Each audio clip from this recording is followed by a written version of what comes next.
तो आज हम लोग लास्ट पॉइंट डिस्कस करने जा रहे हैं एनोड रेज का, जिसमें हम स्पेसिफिक चार्ज कैलकुलेट करेंगे। इस पर specific charge on anode rays.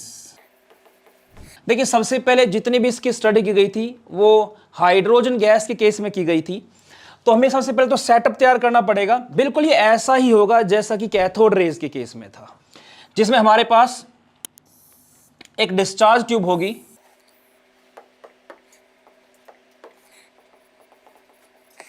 इस डिस्चार्ज ट्यूब में हमारे पास यहां कैथोड है,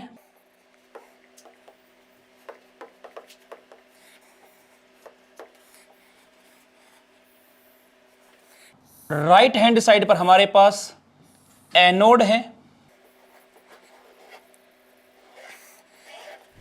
कैथोड को बैटरी के नेगेटिव और एनोड को बैटरी के पॉजिटिव टर्मिनल से कनेक्ट किया जाता है। बिल्कुल ऐसे मैं यहां पर कैथोड और एनोड दोनों को पैरेलल लेके चलूंगा ताकि आपको थोड़ा समझने में आसानी हो। ये ऐसे आएगा, ठीक है। यहां पर कैथोड को नेगेटिव, एनोड को पॉजिटिव टर्मिनल से कनेक्ट करते हैं, जैसा कि ऊपर किया गया है। हाइड्रोजन गैस को यहां फिल किया गया है। यहां पर अगर मैं बात करूं, मैं ऊपर जो है वो मैं बात करूंगा आपके एनोड रेज की, और नीचे बात करूंगा मैं कैथोड रेज की, ठीक है। कैथोड रेज वाले केस में हमें जो हमारी कैथोड थी वो परफोरेटेड लेनी पड़ती है। मैंने माना बीच में एक छोटा सा इसके अंदर होल है, और यहां पर हमने क्या किया था, कैथोड को परफोरेटेड लिया, एनोड को परफोरेटेड लिया था कैथोड रेज वाले केस में। अब होता क्या है, अगर पहले मैं कैथोड वाले की बात करूं जहां पे कि इलेक्ट्रॉन की बीम पास हुई थी, ये आपकी कैथोड रेज निकली थी इस तरह से, और था क्या, हमने यहां पर एक इलेक्ट्रिकल प्लेट लगाई थी। तो अगर मैं यहां पर इलेक्ट्रिकल प्लेट लगाता हूं, और ये इलेक्ट्रिकल प्लेट इस तरह से है, ऊपर वाली प्लेट जो है वो है नेगेटिवली चार्ज, नीचे वाली प्लेट जो है वो है पॉजिटिवली चार्ज। इस तरह बैटरी के नेगेटिव टर्मिनल से ऊपर वाली प्लेट को और पॉजिटिव टर्मिनल से नीचे वाली प्लेट को हम कनेक्ट कर देंगे, ठीक है। अब जो इलेक्ट्रिकल फील्ड ऑफ लाइंस है, अगर मुझे उनकी डायरेक्शन दिखानी पड़े तो वो जाती है पॉजिटिवली चार्ज इलेक्ट्रिकल प्लेट से नेगेटिवली चार्ज इलेक्ट्रिकल प्लेट की तरफ। ये इस तरह से जाएंगी। तो डायरेक्शन क्या हो जाएगी इनकी, ऐसे नीचे से ऊपर की तरफ, ये ऐसे जाती है, ठीक। अब यहां पे क्या है, हमारी जो यहां पे बीम, जो हमारे पास इलेक्ट्रॉन की बीम थी, यहां से निकलती है इस होल में से। अब क्योंकि वो पॉजिटिव की तरफ अट्रैक्ट होगी, तो कितनी इलेक्ट्रिकल फील्ड स्ट्रेंथ है उसके अकॉर्डिंग ये पॉजिटिव की तरफ जाती है, ऐसे इस तरफ। अब हमने क्या है, हमने यहां पे मान लीजिए कि एक स्केल लगा रखा है। हमने क्या है, यहां पे एक स्केल लगा रखा है। ये एक स्केल है जिसपे नंबर भी लिखे हुए हैं, ठीक है। इस पे क्या हो, नंबर लिखे, मान लो ये 0 है, फिर यहां -1, -2, -3, -4, ऐसे ऊपर 1, 2, 3, इस तरह से नंबर लिखे हुए हैं, ठीक है। तो अब क्या है, ये पॉजिटिवली चार्ज प्लेट की तरफ अट्रैक्ट होती है और यहां पे इस पे स्ट्राइक करती है इस तरह से। ये इलेक्ट्रिकल फील्ड के प्रेजेंस में होता है, ठीक। अब यहां पे जो इलेक्ट्रॉन की बीम है वो और जो इलेक्ट्रिकल फील्ड है, ये दोनों एक दूसरे से परपेंडिकुलर हैं, ठीक है। अगर ये आपकी वाई एक्सिस है, ये वाई एक्सिस है, तो ये आपका क्या है, ये एक्स एक्सिस है। तो ये दोनों क्या भी एक दूसरे परपेंडिकुलर है। अब मैं क्या करता हूं, जो इलेक्ट्रिकल फील्ड ऑफ लाइंस है इनके और जो ये इलेक्ट्रॉन की बीम है, इन दोनों के परपेंडिकुलर मैं मैग्नेटिक फील्ड अप्लाई करता हूं, ठीक है। मैं क्या लगाता हूं, मैग्नेटिक फील्ड। तो एक मान के चलो जैसे कि बल्ब की तरह है, तो नेगेटिव प्लेट ऊपर है, पॉजिटिव नीचे है, ये ऐसे ऊपर नीचे, तो मैग्नेटिक फील्ड कैसे होगी, ऐसे, क्योंकि ये कैसे जा रही है, ऊपर से नीचे की तरफ। इलेक्ट्रॉन यहां से आ रहा है, एक यहां से आ रहा है, एक यूं जा रहा है, तो मैग्नेटिक फील्ड के मैं ऐसे लगाऊंगा, तीनों एक्सिस क्या हो जाएंगे, एक दूसरे से परपेंडिकुलर हो जाएंगी। अगर हम इस चीज को देखें थोड़ा सा, तो आप इसको यूं समझिए, ये जो आप देख रहे हो, ये कैथोड रेज की डायरेक्शन इलेक्ट्रॉन की बीम की, और ये डायरेक्शन है नीचे से ऊपर वो इलेक्ट्रिकल फील्ड की, मैग्नेटिक फील्ड मेरी उंगली की तरह लगेगी, आपकी तरफ जाएगी, मतलब वो तो तीनों क्या है एक दूसरे के, ये परपेंडिकुलर होगी, ठीक है, इस तरह से ये चीज होगी। ठीक, तो मैं मैग्नेटिक फील्ड बनाऊंगा, तो हमने क्या किया, एक मैग्नेट बनाया। मैग्नेट मुझे थोड़ा अलग कलर से बनाना पड़ेगा ताकि खिचड़ी ना बन जाए इसमें सारी की सारी, ठीक है। ये हमारे पास मैग्नेट हो गया। इस मैग्नेट में जो ये बल्ब है इसके पीछे की तरफ है हमारा नॉर्थ, उसके पीछे की तरफ क्या हमारा नॉर्थ पोल है मैग्नेट का, और साउथ पोल जो है वो आपका बाहर की, ये आपका बल्ब के इस तरफ है, आपकी तरफ है, मतलब ये ठीक है ना, ये क्या आपकी तरफ है और ये बोर्ड के उस तरफ है।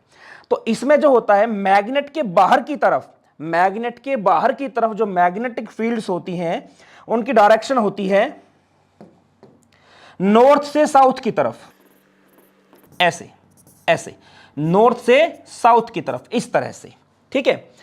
अब ये तीनों एक दूसरे के परपेंडिकुलर हैं, एक ऐसे है, एक ऐसे है और एक ऐसे है, तीनों एक दूसरे से परपेंडिकुलर है ये, ठीक। तो अब क्या होता है मैग्नेट, और ये जो इलेक्ट्रॉन की बीम इस पे क्या माइनस क्यू, मतलब चार्ज कितना, इस पे नेगेटिव चार्ज है, इस पर नेगेटिव चार्ज है। तब होता क्या है, हम जब मैग्नेटिक फील्ड इस पर इसके परपेंडिकुलरली लगाते हैं और इसकी वैल्यू को धीरे धीरे चेंज करते हैं, तो ये क्या करता है, ये आपकी जो इलेक्ट्रिकल, ये जो आपकी इलेक्ट्रॉन की बीम थी इसको ऊपर की तरफ लिफ्ट करता है, इसको ऊपर की तरफ लिफ्ट करता है, ये यहां से ऊपर की तरफ आना स्टार्ट हो जाएगा। तो हम इस तरह से मैग्नेटिक फील्ड की वैल्यू को चेंज करते हैं कि ये आपका क्या हो जाए, जब ये बिल्कुल यहां पे रुके, इधर रुके, अब हम इसको रोक देते, अब हमने मैग्नेटिक फील्ड की वैल्यू को चेंज करना रोक दिया। अब क्या हुआ, मैग्नेटिक फोर्स जो था हमारा, इसने इलेक्ट्रिकल फोर्स को क्या किया, इसको बैलेंस कर दिया। मतलब इस पॉइंट पर हमारे पास जो इलेक्ट्रिकल फोर्स है वो और जो मैग्नेटिक फोर्स है ये दोनों क्या हो गए हैं, ये बैलेंस हो गए हैं, ये दोनों बैलेंस हो चुके हैं। अब देखो इसमें ना फ्लेमिंग लेफ्ट हैंड रूल जो होता है, जैसे ये दिखा रहा है मेरे पास इलेक्ट्रिकल फील्ड की डायरेक्शन, ये मैग्नेटिक फील्ड की डायरेक्शन, और ये जो है करंट की डायरेक्शन, जो मेरे तीन फिंगर जो मुड़ी हुई है क्या करंट की डायरेक्शन है। करंट की डायरेक्शन इलेक्ट्रॉन की डायरेक्शन के अपोजिट होती है, ठीक है। तो मैग्नेटिक फील्ड ऑफ लाइंस कहां जा रही, नॉर्थ से साउथ की तरफ। जो मेरे पास इलेक्ट्रिकल फील्ड है वो कहां जा रही, नीचे से ऊपर की तरफ। और जो मेरा करंट है वो कहां जा रहा है, वो इलेक्ट्रॉन तो इस तरफ जा रहा है, इलेक्ट्रॉन की बीम, तो करंट कहां जा रहा है, उससे अपोजिट। ध्यान रखना करंट की डायरेक्शन इलेक्ट्रॉन की डायरेक्शन से अपोजिट होती है, कि करंट को जो चीज कैरी करती है उसे बोलते हैं होल्स, उसे बोलते हैं होल्स। एक ऊपरी तौर पर समझाता हूं क्योंकि फिजिक्स का है ये, तो मैं इसमें तो घुसूंगा नहीं, ऊपरी तौर पे आपको समझाए। तो जैसे मान लो एक वायर है, ये एक वायर है, एटम से मिलकर बनी होती है वायर, ये एटम्स हैं, ठीक है, ये एटम्स हैं, ये इनके न्यूक्लियस हैं। अब इनमें इलेक्ट्रॉन घूम रहे हैं, ठीक है। अब जैसे ये इनके इलेक्ट्रॉन्स हो गए, ठीक है।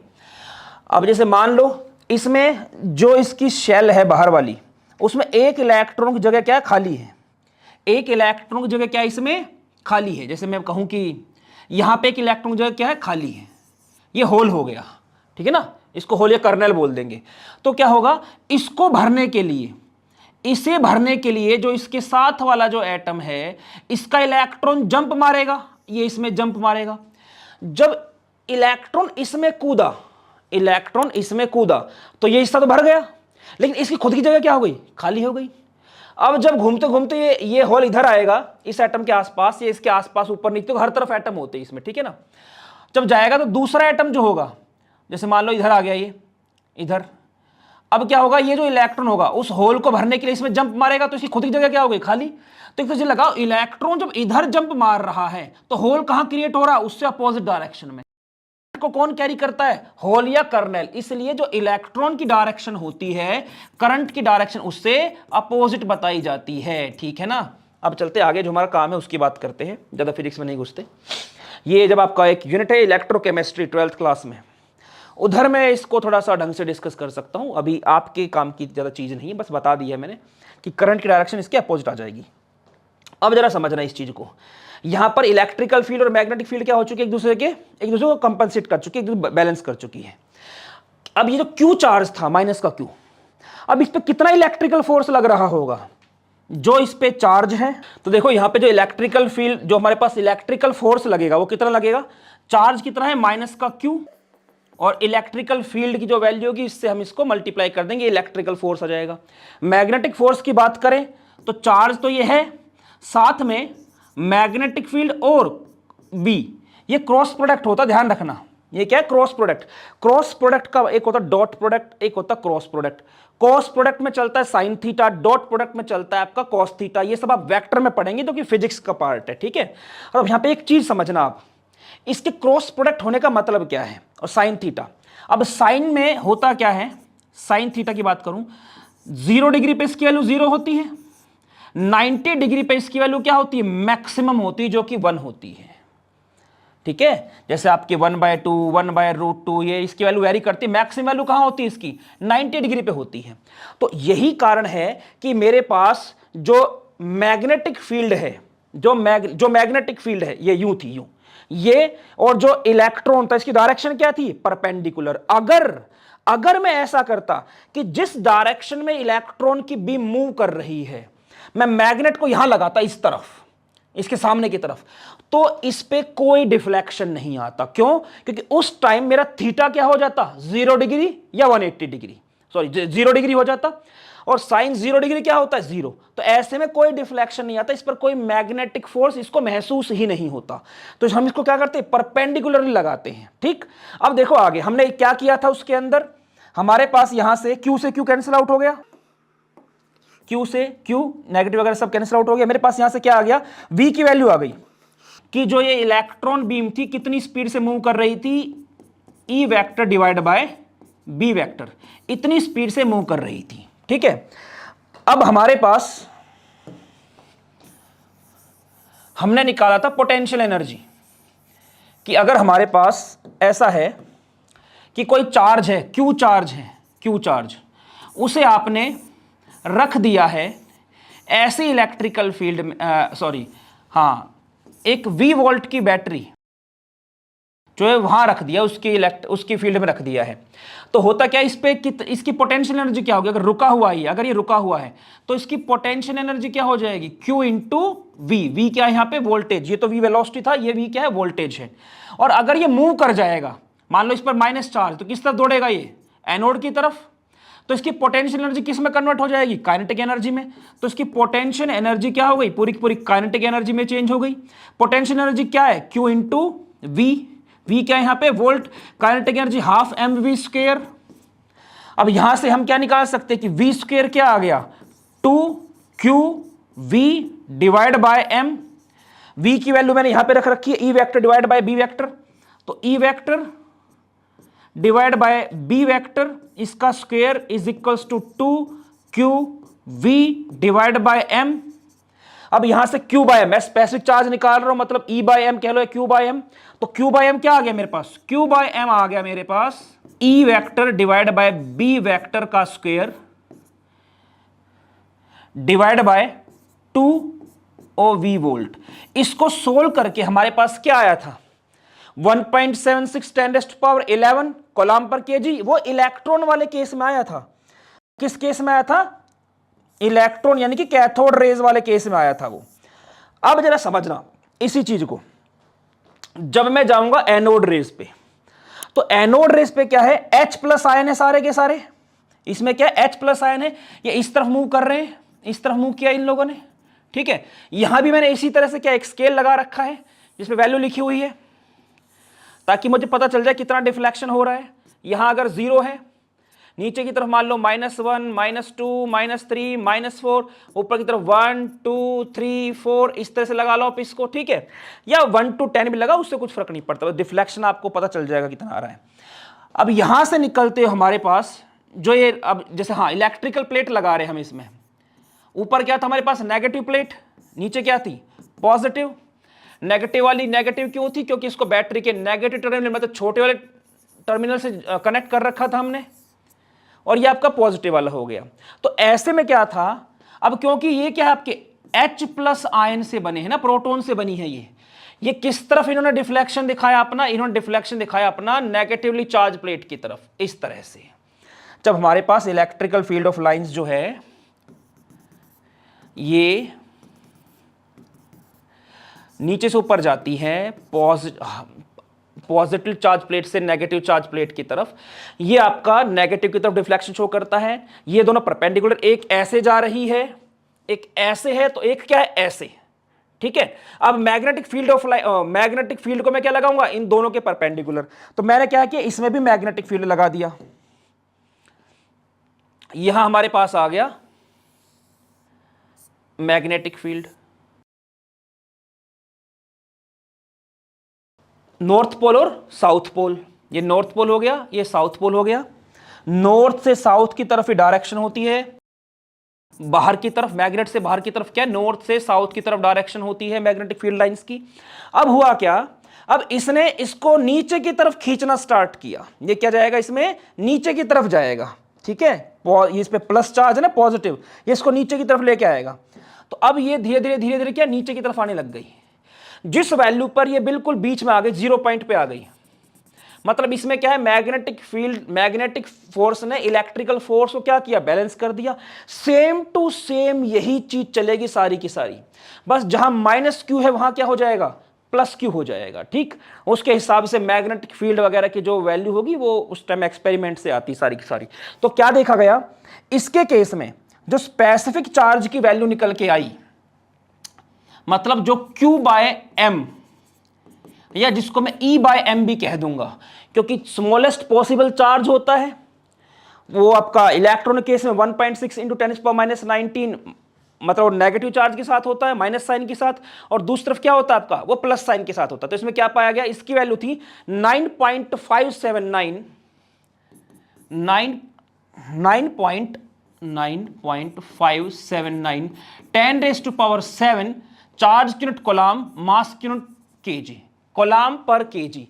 ये जो है ध्यान रखना एक चीज को, ये पाई गई थी हाइड्रोजन गैस के केस में, जहां पे हमारे पास क्या होते हैं, H प्लस आयंस, जहां पे हमारे पास क्या होते हैं, H प्लस आयन। अगर मैं कोई दूसरी गैस लूंगा, अगर एक तो मैं इसका मास भी निकालता हूं साथ के साथ में, देखो चार्ज हमें पता है, इस पे चार्ज कितना होता है 1.6 10⁻⁻19।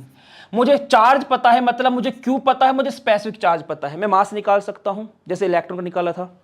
तो अगर मैं चार्ज मतलब जो E है डिवाइड बाय स्पेसिफिक चार्ज करूंगा, मतलब 1.6 into 10⁻⁻19 coulomb divide by 9.579 into 10⁻7 coulomb per KG, तो सोल्व करके वैल्यू केजी में आएगी।